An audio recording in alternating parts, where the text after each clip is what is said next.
Now, while we tend to think a lot locally, we've been thinking, as I said earlier, about our own general election. Over the last year, we've been giving an awful lot of thought to Brexit, how that's going to impact on trading relationships between Ireland and the United Kingdom, and now that the United Kingdom is leaving the European Union. We look at the place that the United Kingdom will have in the global trading environment in the future, whether it is going to be able to strike a deal with the European Union on fair and equal terms, or whether it is going to go its own way, strike out on its own, as it seems many Brexiteers want to do. These are issues that really have gripped us over the last year, and I think will considerably over the next 11 or 12 months as well, as we move towards that self-imposed deadline that Boris Johnson has placed about getting a trade deal done and dusted by the end of 2020. But it's happening in a really fascinating global environment as well, particularly with President Donald Trump in the United States effectively trying to engage in trade wars around the globe with the European Union, maybe making big demands of the United Kingdom as well when it comes to a new trading relationship between those two countries, and particularly in his attitude towards countries like China. And we've seen some fascinating things going on in recent times with the embargoes and tariffs and everything that have been placed by Trump, with tariffs in particular on Chinese imports, how the Chinese have to a certain extent had to back down as they come to a new trading relationship, and the complications that are now being posed to these new relationships, emerging relationships between the United States and China by the coronavirus, which could dramatically reduce economic activity in China at a very, very sensitive time. So I'm delighted that we have as our keynote speaker today to talk about trade in a time of uncertainty, somebody who's renowned as an expert in all of these issues and who's going to give us an opportunity to hear about what's going on in the global picture. So would you please welcome economics professor at the London School of Economics, Dr. Keyu Jin.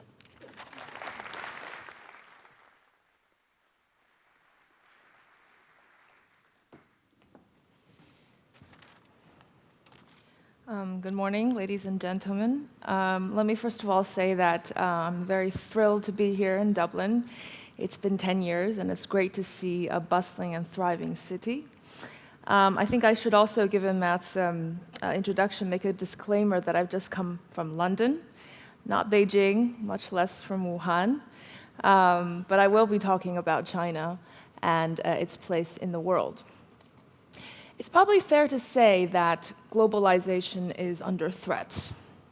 It's probably also fair to say that the rise of China is perhaps the key issue of our time. And these two events are related, but one is not the cause of another. So why are they related? Since 2001, China joined the WTO. Things have changed. The first thing that has changed is that China got really, really big. When China joined the WTO, it was a small, open economy. So it kind of just had the rules set for emerging markets joining the WTO. It had some kind of room for intellectual property, laxness, being very lax about intellectual property, about imitation versus innovation. These are just common features for allowing emerging markets to catch up with advanced economies. So people were very relaxed about China's joining the WTO, thinking that trade and openness would push it to become a more open and more democratic society. Of course, that has not happened. The second thing that happened is that China became really successful. Trade surplus, engagement with globalization is usually a consequence of an economy's success. No country in recent history has ever cheated its way to success. And some of the recent tensions between China and the US in particular is a result of China's competitiveness and success. China really became massively competitive. It was learning very quickly as foreign companies came to China after it joined the WTO. It was imitating in the beginning, but now it's doing a lot less imitation. It's doing a lot more innovation, adaptation. exported a huge amount of variety and quality of goods and manufacturing goods to the rest of the world. And over time, the structure of the trade and its competitiveness has changed enormously. These are the two reasons why China has been under heavy scrutiny in the context of trade practices and in the context of the WTO. But it is time, and China already recognizes that, it is time to give back to globalization, which is why even though America has turned more inward and become more protectionist, China wants to send the message to the world. China is open for business. Now, what we have seen recently is a series of events. The unintended consequence of US-China trade tensions. China is actually becoming more open than ever. China decided to liberalize fully its financial services. This represents a huge amount of opportunities for foreign businesses and financial institutions in particular. It recognizes that one of the key challenges to the Chinese domestic economy is the inefficiency of the financial markets. And it's important to open it up, to invite foreign institutions with the right level of corporate governance and management expertise and competition. It invites competition because that will not only strengthen China's own domestic financial system, it will also send a very strong signal to the world that China is embracing globalization. Why is China not the cause of, it's related, but not the cause of globalization under threat? Because I think that the problem is really that a huge part of the world, and a large part of the world, especially in the Western advanced world, domestic issues are really the key challenge. If I come from China, and I'm from China, and I'm looking at the West from a Chinese perspective, it's interesting to see that, first of all, real wages have been stagnant for the, to the average person. In some cases, it has declined. The next generation's expectations of the prospects of their future is less rosy than that of their parents' generation. That's exactly the opposite of China.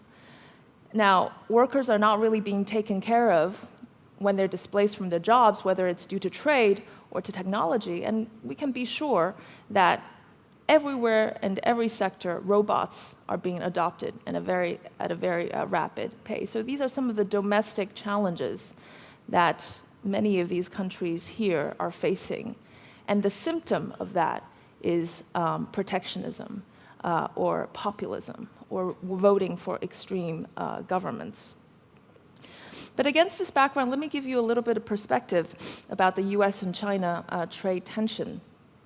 So China's success has become a threat to US dominance. That is at the core of really what's going on. And this is not about trade. We're seeing trade disputes, we're seeing bickering, short-term bickering over trade, but it's not about trade. It's about Chinese aspirations, it's about Chinese development model, and it's about the race for technology. And these things won't go away. These things are here to stay. So we are probably going to see continued US-China tension going forward. What does the US want? As a Chinese, one should ask that. Well, first of all, the US wants China to free up and tell the government to get less involved. It also wants to reduce the US-China bilateral trade deficit, so make China buy more liquid gas, Boeings, more soybeans.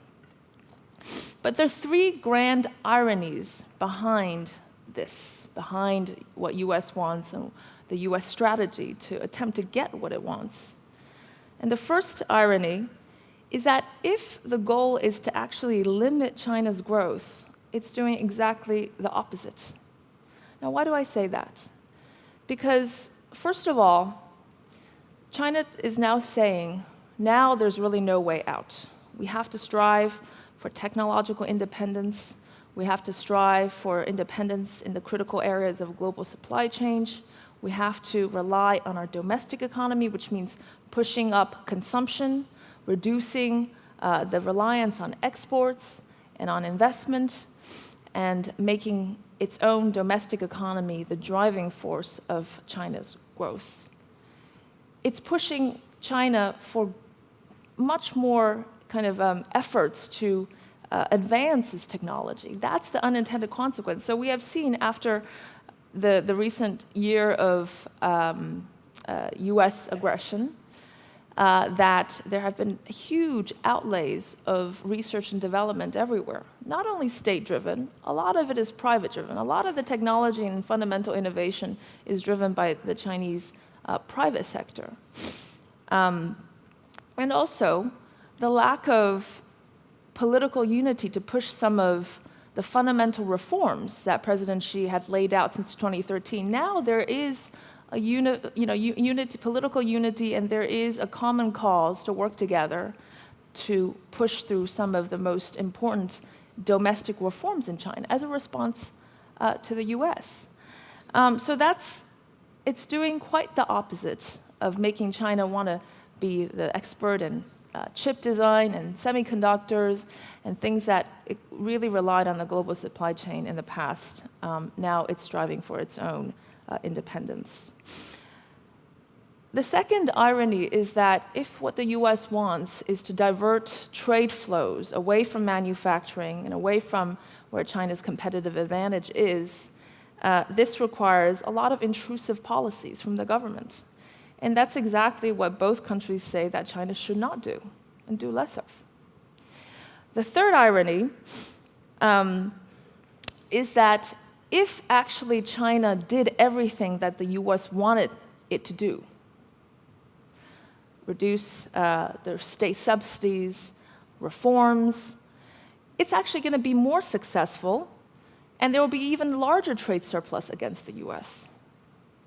Of restructuring its domestic economy, reducing state enterprise, these are all things that are good for China's economy. Now, is that really fundamentally what the US wants, China to become more successful and having a bigger trade surplus? So I think the US is still trying to figure out what its strategy and goal towards China is. What China is trying to figure out is how to deal with China, how to deal with the US, how to respond to the US, how to coexist with truculence coming from the US and aggressive policies, which are there to stay. They do not see Trump as the cause of this tension. They see this as a bipartisan theme, and that it will continue into the future. So China wants to figure out how to deal with the US, but it hasn't yet. But it knows that it does not want to subordinate. It doesn't have necessarily aspirations to dominate, but it has absolute aspiration to avoid dangerous dependency. Now that's somewhat discouraging when we think about trade and global supply chains, which is also, it's all about codependence and unleashing your competitive and productive edge. But unfortunately, the recent events between these two large economies are pushing China away from that dependence. So this leads me to just make a few comments about what we're seeing in terms of the first trade deal, the first temporary truce. I think the truce is quite temporary. It really is because something that happened in China and something that will happen in the US. And the something that was happening in China is perhaps Hong Kong, is the slowing Chinese economy, and that was really before the virus had become a major threat to the Chinese economy, and even more so. And what is going to happen in the US is the US election. And Trump wants to come away and walk away triumphant with a victory. And therefore, both sides had an incentive to make a deal. But there's really nothing substantive about the first phase of the deal. It's just getting Chinese to buy more stuff. Now, that's the easy part. China can buy more stuff. I joke about this, but it's true that Chinese people will somehow have to eat $2.5 billion of American nuts this year. Well, they're all staying at home now, so they're probably snacking away, and that's and if they don't end up being able to do that, well, the Chinese state is going to employ its state-owned enterprises to buy up the goods anyways. So buying things is not the difficult part, and this is not really what America is after. That might placate U.S. farmers for the purpose of election. What the U.S. really wants is for China to reduce its state capacity, to reduce state subsidies, reduce the influence of the state as a whole, and to reduce the imposition of technology transfers. But that's going to be very difficult. If we're going to be pragmatic about the next phase of the trade deal, I think very little will be accomplished. China's development model has the state as its central, has its core component. You can say that the private sector is thriving, and indeed it is. The other thing that's really interesting from the, as we can see from the data, is that 80% of Chinese employment is provided by the private sector. 70% of output is attributed to the private sector. And 90% of the exports come from private enterprises in China. So the private share is enormous already. But the state still wants to wield some influence over the SOEs, because if China needed to build an Olympic stadium, if China needed to deal with building a hospital within 10 days to fight an epidemic, they need to be able to count on their state-owned enterprises.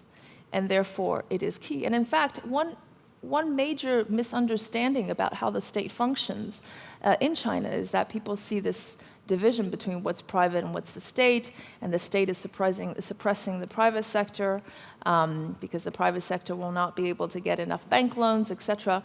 But actually, that's not exactly how it works. The state and the private are immersed together. They form conglomerates. State-owned enterprises are equity stakeholders of lots and lots of private companies. They help them get over administrative barriers. They help them get bank loans. They effectively delegate their assets to be run by private managers because they're more efficient. So it's a network.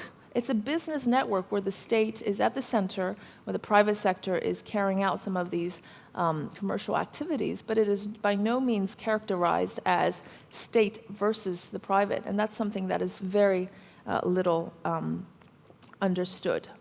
So for that reason, it will be impossible, infeasible, to get China reduce the state capacity and the centrality of its state component.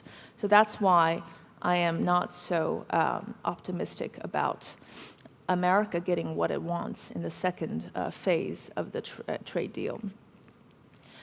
But should we be optimistic about the future of trade, since really this is a global topic? It's not just about US and China, but really for the rest of the world. I think we should, because what we have observed with these two countries in the last 2 years is a very interesting phenomenon. These two countries are the largest economies in the world. They have the least to lose out from a more closed economic environment because they're big. They have a big domestic economy. This country, many countries in Asia, many developing countries in emerging markets rely far heavily on trade and financial capital flows and globalization. But if these two countries have come to the realization that actually the Chinese market is still really important for the US, then we should be hopeful about the future of trade. And the reason is that, first of all, Trump discovered that US farmers, they need the Chinese market. He discovered that US businessmen, they need the Chinese market. We have discovered, as the rest of the world, that when there are disruptions to the global supply chain coming from China, as evidenced by the virus episode, that everybody is in trouble. I sit on the board of one of the largest luxury companies headquartered in Europe, and many of these companies, more than half of its sales rely on China.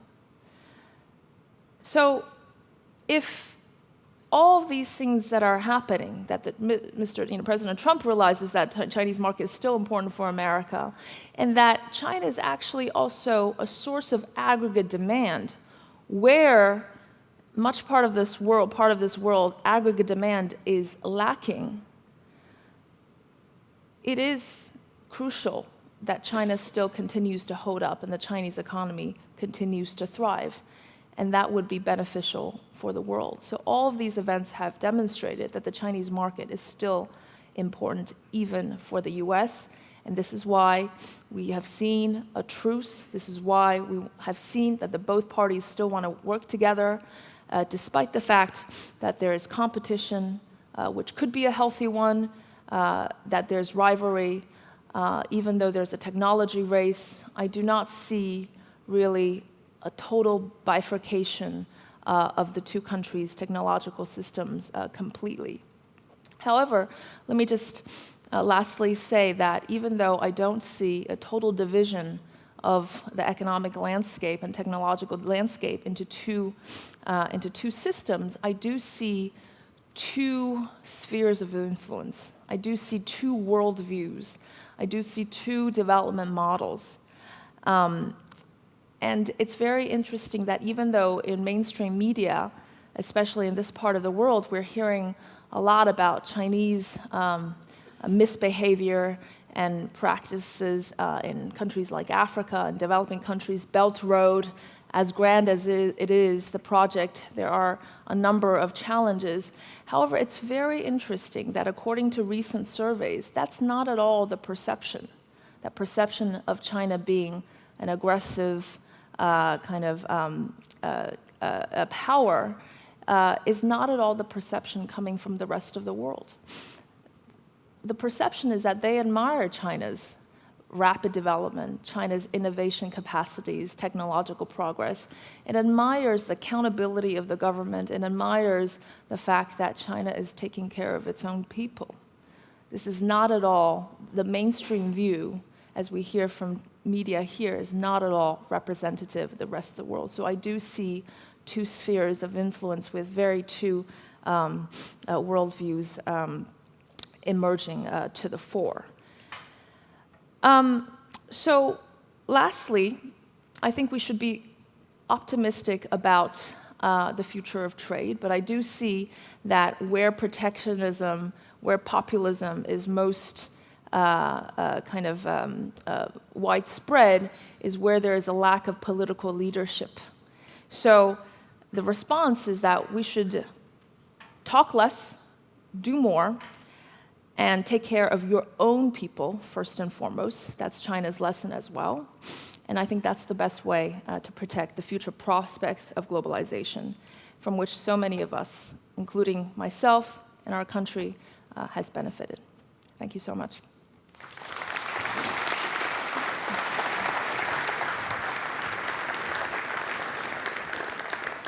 Thank you very much for that fascinating analysis, and we will have more of a conversation about some of the points raised in that in just a few moments' time.